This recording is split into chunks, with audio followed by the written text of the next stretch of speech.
Place to Be, vous savez, notre mission, vocation, c'est de réfléchir à la meilleure façon de parler du climat, essayer de changer un peu le récit, de rendre ça attrayant. Cette étude, pour nous, c'est la première étude que l'on sort dans la partie de notre projet qui s'appelle The Baseline, qui est pilotée par Marie Brelet, qui, chaque année, va prendre un sujet et aller l'explorer en profondeur. Et là, c'est un travail de long cours qu'on lance aujourd'hui avec nos partenaires de Climate Outreach et tous ceux que je vais avoir l'occasion de vous présenter. Et le point de départ de notre étude, c'est se dire, sur le changement climatique, le dérèglement climatique, la communication a énormément évolué, mais l'image qu'on utilise est restée très statique. Qu'est-ce qu'on peut faire pour changer cette image ? Les premiers résultats qu'on a voulu partager avec vous pour les co-construire, parce qu'ils sont tellement intéressants et tellement complexes d'une certaine façon à analyser, qu'on voulait organiser dans un second temps des ateliers pour avoir aussi un échange avec vous. Est-ce que ce visuel vous incite à agir ?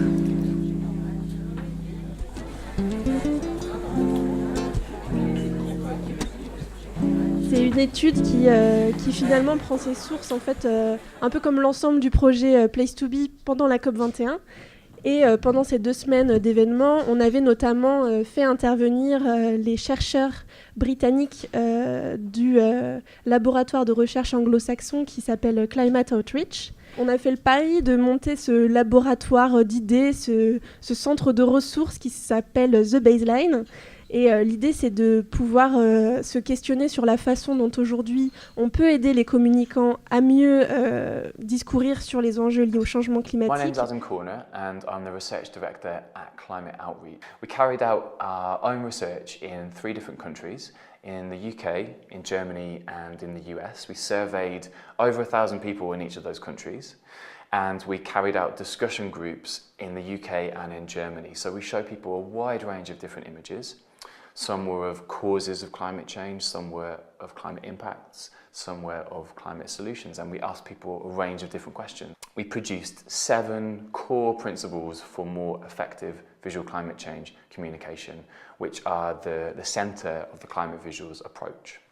But we didn't just stop with the research. We took the 7 climate visuals principles and we created climatevisuals.org, and the website hosts what we think is a world first, an evidence-based image library for climate change. So there's hundreds of images in different galleries, and each image has a caption which explains why it's there and how it relates to the research underpinning it. So we took the research all the way through to a practical resource that communicators, practitioners, campaigners can use in their work. Adam Corner, le directeur de recherche de Climate Outreach, avec lequel on a travaillé du coup également en parallèle. Du coup, l'idée, c'était de reprendre un peu les fruits de leur travail qui avait été réalisé, donc, je le répète, en Allemagne, aux États-Unis et au Royaume-Uni, et de l'appliquer à un terrain donc, francophone, de réaliser l'étude en France. Quand on est reparti donc, de cette étude initiale, et on a décidé d'amorcer cette seconde étape et de rebondir sur ces premiers résultats, on s'est un peu naturellement retrouvé autour de la table avec Régis Hollagne de BVA Earth, également Valérie Martin et Chantal Derken de l'ADEME. On a aussi été rapidement mis en contact avec le psychosociologue Mickaël Dupré, qui nous a été recommandé par The Conversation France, que je cite aussi ici, qui est notre partenaire média, et également le sémiologue et sociologue Alain Mergier, donc, qui a commencé l'aventure avec nous, mais qui, pour des raisons professionnelles, n'a pas pu poursuivre l'étude auprès de notre équipe. Mais pour nous, le plus intéressant, c'était de se concentrer sur le passage à l'action, en fait, ce qui a amené les gens à changer leur comportement en fonction des images, et également d'étudier ça par le prisme des émotions. Donc c'est une étude finalement qui a un peu été réalisée sur le temps long, dans une démarche de co-construction, puisque c'est un peu aussi l'essence du projet Place to Be, avec un crowdsourcing, et également dans une démarche assez internationale, parce qu'on a pu interroger des acteurs à l'étranger, que ce soit dans les entretiens individuels, ou même par le biais de témoignages vidéo qu'on aura filmé au long de l'étude.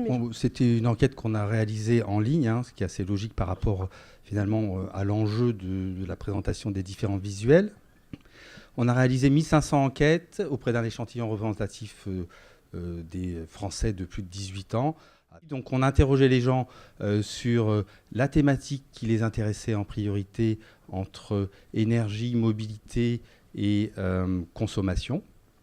Et ensuite, on les exposait à un certain nombre de visuels, maximum 4 visuels par interviewé, pour lesquels on leur demandait de nous donner les émotions que ces visuels suscitaient dans un premier temps, puis ensuite l'impact qu'ils ressentaient en termes d'action. Voilà. On a montré 36 visuels, alors 36 qui sont en fait 3 x 12. Et comme on parlait de 3 thématiques, donc énergie, mobilité et puis consommation. Donc on avait 12 visuels pour chacune des thématiques. Sur ces 12 visuels, on les avait découpés en 4 catégories. Cause, conséquence, solution. Et donc là, on s'inscrivait dans la lignée de ce qu'avait fait Climate Outreach. Et puis ensuite, on s'était donné l'ambition d'avoir à la fois des visuels traditionnels ou factuels en tout cas, et puis des visuels un petit peu plus décalés. Et on demandait finalement, chaque fois qu'on exposait les gens à un visuel, de nous dire en quoi ce visuel suscitait chez eux ou pas chacune des 11 émotions suivantes: joie, surprise, intérêt, tristesse, colère, dégoût, mépris, peur, honte, culpabilité, indifférence. Et donc on était sur une échelle de 0 à 10, ce qui permettait de dire pour chacune de ces émotions, est-ce que oui ou non je l'ai ressenti, pas du tout, jusqu'à beaucoup. Voilà. Et donc maintenant, on va pouvoir commencer à rentrer dans le détail des résultats. Alors, dans un premier temps, sans surprise, et on l'a revu un peu tout à l'heure sur l'exercice qu'on a fait ensemble, les visuels solutions, on s'aperçoit qu'ils suscitent plutôt des émotions positives. Donc, chaque fois qu'on vous montre des solutions, on est plutôt sur l'intérêt, joie, voire pour certains surprise, chaque fois qu'on est sur des visuels un petit peu décalés. C'est vrai que le décalage, là, en l'occurrence, va susciter en général la surprise. Et lorsqu'on parle de visuels cause ou conséquence, on va plutôt être sur un univers un peu tragique, donc des émotions plus négatives, colère, tristesse, peur pour certaines, et jusqu'à dégoût, mépris, culpabilité pour celles qui sont les plus choquantes. Mais en fait, ensuite, on s'interroge sur quel est le rôle de ces émotions dans le passage à l'action, puisqu'en fait, c'est vraiment ça notre moteur, et c'était un peu la particularité de notre approche en France, que de se centrer finalement sur l'action. On avait 11 items dans notre questionnaire qui nous permettent en fait de construire une segmentation de la population au regard du niveau de maturité. Donc on a un premier groupe qu'on appelle nous les indifférents. Ce sont des gens qui font quelque chose. Ils font du tri sélectif, ils vont lire la composition des produits, ils vont parfois faire du vélo. Ils sont sur des actions plutôt à visée sanitaire ou économique, donc des choses qui leur profitent quand même à titre personnel.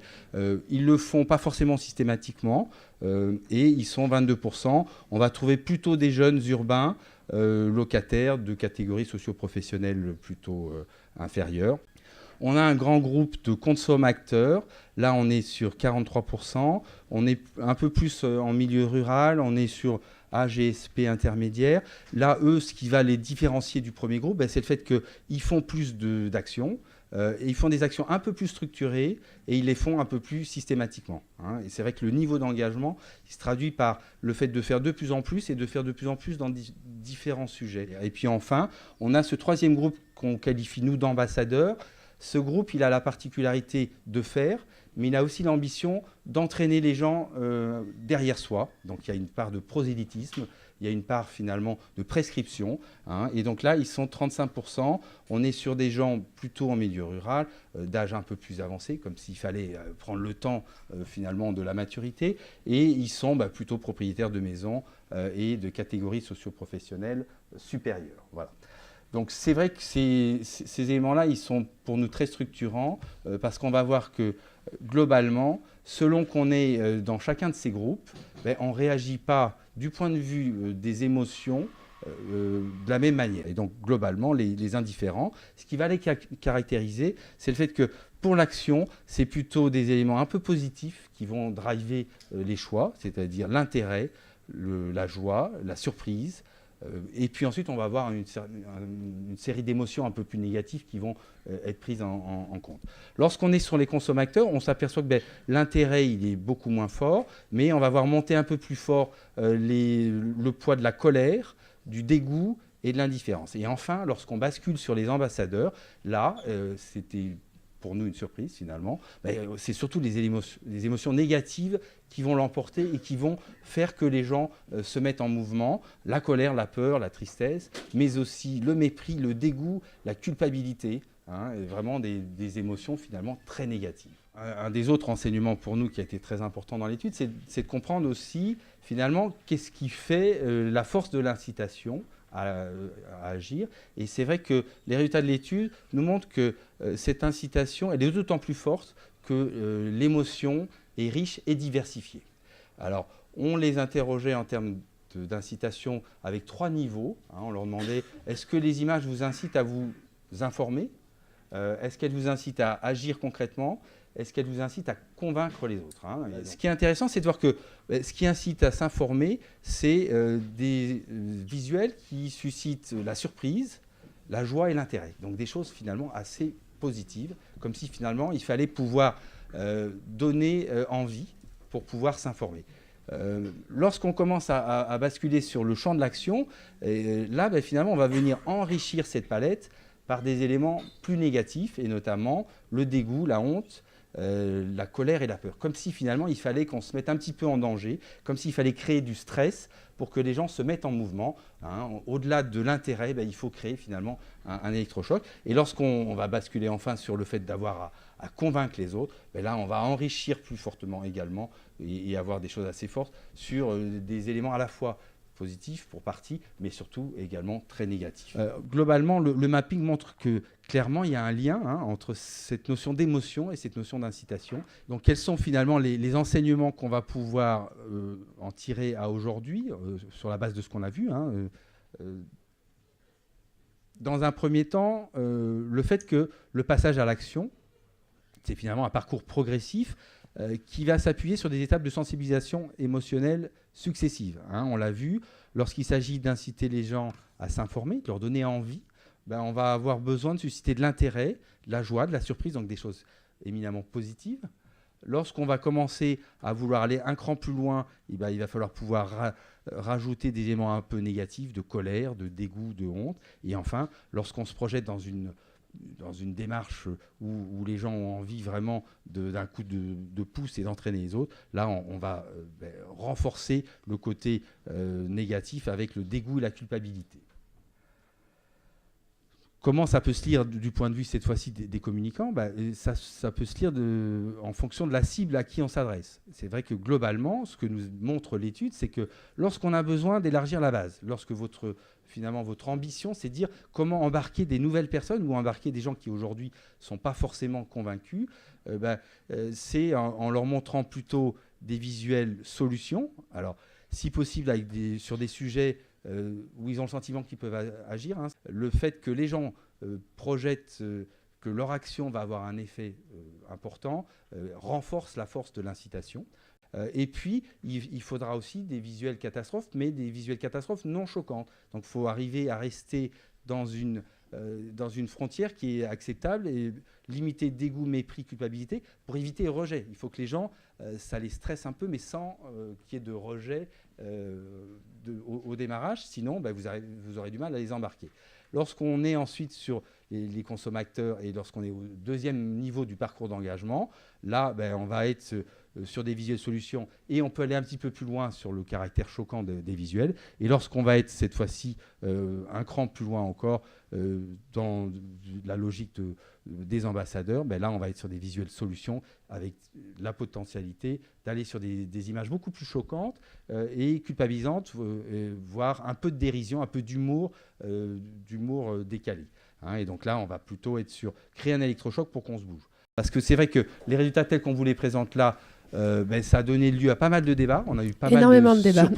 Dans cette étude, ce qui est intéressant, c'est qu'il y a eu 1500 répondants à peu près, mais vous avez noté qu'il y a 22% d'indifférents. C'est pas négligeable qu'il y ait 22% d'indifférents. Ça veut dire qu'on a dépassé l'entre-soi. C'est-à-dire que même sur ce type d'études-là, où au départ on pourrait se dire c'est surtout ceux qui sont ultra convaincus qui vont venir répondre à ce genre d'études, non, pas du tout. D'autres sont venus et ça nous apporte une richesse extrêmement importante d'analyse, d'autant plus que pour nous, ça fait partie très clairement de la cible du public véritablement que l'on souhaite toucher. Plus l'émotion est forte, plus on va avoir envie d'agir. Et c'est vrai que là aussi, on a eu un débat. Qu'est-ce que ça veut dire ? Est-ce que c'est variable selon le niveau d'engagement ?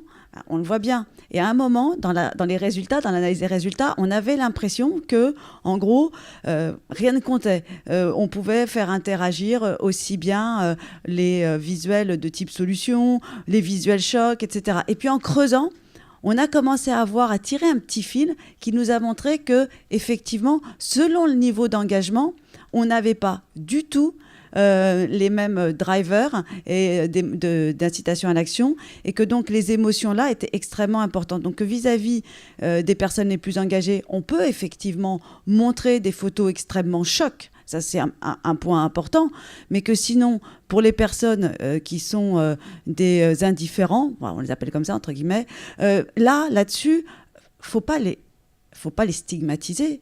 Faut pas, malgré l'urgence de l'action, du fait qu'il faut s'engager dans la lutte contre le réchauffement climatique, là où c'est important pour nous, c'est de montrer qu'il faut qu'on reste dans des émotions qui sont plus positives. L'intérêt, susciter l'intérêt chez eux, susciter la joie, susciter éventuellement la surprise. C'est ce petit quelque chose qui va vous donner envie d'agir et non pas vous stigmatiser. Parce que plus on leur donnera à voir des images qui sont inquiétantes, qui sont chocs, etc., plus ils risquent de se replier sur eux-mêmes. De même, s'ils ont l'impression qu'ils n'ont pas la capacité d'agir, c'est vrai que du coup, il faut mettre le pied dans la porte. Peut-être que là où je suis encore... je pense qu'il y a encore du travail qu'on doit faire, c'est que selon les thématiques, on va pouvoir faire démarrer les gens, on va pouvoir les inciter à l'action par des choses qui sont proches d'eux. C'est le cas, par exemple, de la consommation. Donc ça, c'est un des premiers points qui nous intéresse énormément. La deuxième chose, dans cette étude que j'ai trouvée particulièrement intéressante, c'est le rapport à l'image. L'image, c'est un formidable vecteur d'émotion et donc d'incitation à l'action. Et ce qu'il y a d'intéressant, c'est qu'il va transcender notamment les catégories sociales, les langues, etc. C'est un travail qui n'est loin d'être terminé parce que je pense qu'on a encore beaucoup de choses à faire et on voit que le travail très intéressant qui a pu être fait collectivement nous permet petit à petit de creuser, d'aller plus loin et effectivement pour nous communicants, nous qui avons une véritable responsabilité, surtout à l'heure des fake news, à l'heure des alternative facts où nombre de politiques notamment se servent des émotions essentiellement pour pouvoir inciter les gens à l'action, on se rend bien compte qu'aujourd'hui, notre enjeu, à nous, en termes de communicants, c'est véritablement d'accompagner cette création de citoyens plus responsables. Et donc, on ne peut pas jouer simplement sur la question des émotions. Il nous faut aussi accompagner d'autres drivers, mais les émotions, on ne doit pas les évacuer. Et donc, c'est pour ça que pour nous, c'est important dans le travail qu'on fait, et notamment dans le travail lié à nos campagnes publicitaires. Le point, effectivement, et l'enseignement qui m'interpelle vraiment dans ces premiers résultats de l'étude, c'est que c'est vrai que depuis un certain nombre d'années maintenant, la structure narrative habituelle qu'on retrouve pour parler du changement climatique, et même au-delà de l'utilisation des images, c'est souvent de parler d'abord des conséquences, puis ensuite des causes, et ensuite de présenter les solutions. Et c'est d'ailleurs... un peu le déroulé en général que nous on suit dans les sujets qu'on traite sur notre site QQF. Et dans cette étude, effectivement, on apprend qu'il faudrait du coup commencer par des visuels solutions pour ne pas provoquer de rejet. Et ça, je trouve ça vraiment très étonnant. En fait, ce qui est intéressant, c'est que effectivement, nous, ça nous a un peu choqués ou ça nous a un peu remis en question parce que chacune de nos actions est un peu basée sur le fait qu'aujourd'hui, il faut communiquer sur les solutions plus que sur les conséquences. Mais du coup, en fait, ça recoupe tout à fait les résultats et les constatations clés de l'étude initiale britannique, puisque l'une des 7 constatations, c'est notamment que les conséquences climatiques sont effectivement émotionnellement plus puissantes auprès des citoyens. Et d'ailleurs, ils mettaient un point d'attention sur le fait qu'il ne fallait pas communiquer trop fort avec ces images de conséquences parce qu'on risquait d'amener un poids émotionnel trop fort et que les gens se sentent complètement désemparés. Et les chercheurs anglais indiquaient et préconisaient d'ajouter des éléments de solution positifs, que ce soit dans le texte ou dans la mise en parallèle avec une image un peu plus positive. Et également, la 7e constatation clé de l'étude britannique, c'est finalement comprendre son audience. C'est important. Et c'est ce qu'on voit aussi dans les résultats qu'on observe aujourd'hui, c'est-à-dire comprendre à qui on s'adresse pour mieux communiquer. Et c'est là qu'on a fait notre classification en 3 types d'acteurs: indifférents, consommateurs, ambassadeurs. Et c'est très important d'avoir ça en tête au moment où on va communiquer à partir de visuels finalement. On voudrait faire une sorte de plateforme pratique où d'abord on pourrait renseigner en fait le type de communicant qu'on est, si on est une institution publique, une ONG ou une entreprise, parce qu'on s'est rendu compte aussi dans cette étude que en fonction du type de communicant qu'on est, il y a des images qu'on peut utiliser et qu'on ne peut pas utiliser. Donc ça sera la première clé d'entrée en fait. Ensuite on pourra voir quel est le type de sujet qu'on souhaiterait aborder et ensuite après de quel public. Et ça donnera accès ensuite à un certain nombre de recommandations pratiques, à une banque d'images aussi, et à une analyse des images qu'on a utilisées jusqu'à présent et qui fonctionnaient, pour essayer de comprendre au sein de ces images quelles sont les composantes et les éléments à conserver et qui fonctionnent. Évidemment, c'est une plateforme qui sera évolutive et qui ne pourra s'enrichir que par vos contributions.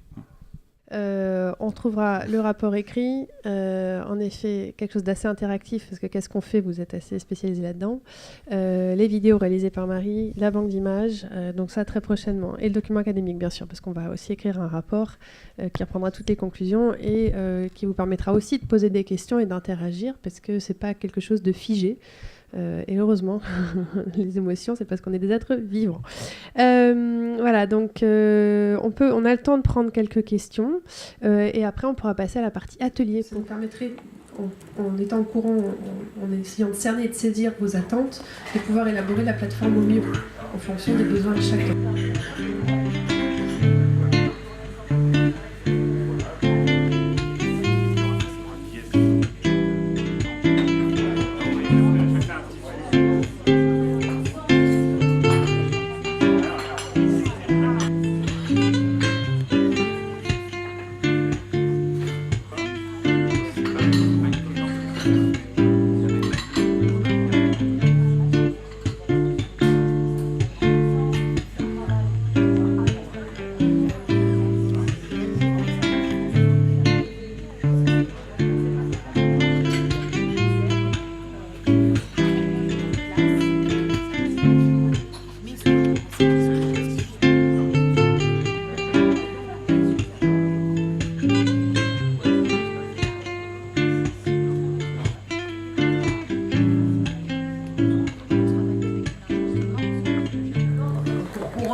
C'est hyper intéressant comme format, même pour nous, parce qu'on l'a dit, c'est une recherche, c'est une étude qui est en évolution constante. On a encore beaucoup de choses à travailler et je pense que c'est là-dessus que voilà, on a pu préciser les choses. Il y a eu beaucoup de questions qui se sont posées. Donc voilà, notre matinée s'achève. Un grand merci à toutes et à tous d'avoir participé à notre journée.